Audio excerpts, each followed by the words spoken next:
Au Kenya, ce groupe d'experts en informatique a créé un logiciel très particulier.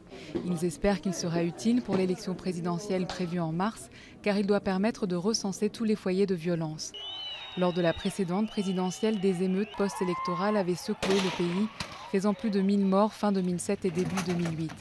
C'est après cet épisode qu'est né le programme Ushahidi, témoignage en langue swahili.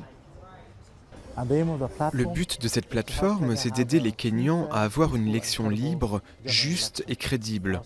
Notre stratégie, c'est d'impliquer les citoyens qui sont au cœur du processus électoral. Nous allons au-delà de l'observation, de la surveillance, ce sont les citoyens qui protègent leur vote.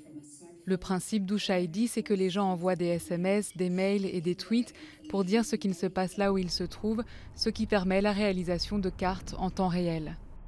Le programme connaît un succès mondial et existe dans 150 pays. En Haïti, après le tremblement de terre de 2010, il a aidé à savoir où acheminer l'aide en priorité. Il existe plus de 38 000 cartes dans divers pays. Elles sont à différentes échelles. Certaines se concentrent sur des crises, d'autres sur la surveillance électorale. Et nous sommes heureux de voir que la corruption est un thème qui émerge dans les cartes. Depuis son lancement en 2008, des millions de Kenyans se sont connectés à Ushahidi grâce notamment à leur téléphone portable, dont le nombre d'usagers ne cesse d'augmenter. Le site avait déjà fait la preuve de son utilité au Kenya lors d'un vote en 2010 sur une nouvelle constitution. Il y a eu le cas en 2010 d'un acteur politique qui distribuait des pots de vin à Meru pour que les gens ne votent pas pour la nouvelle constitution. Nous avons pu le signaler à la police et cette personne a été arrêtée dans l'heure.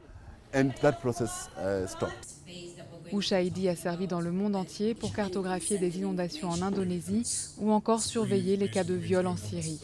Les Kenyans espèrent maintenant que cette invention contribuera au déroulement pacifique de leur élection.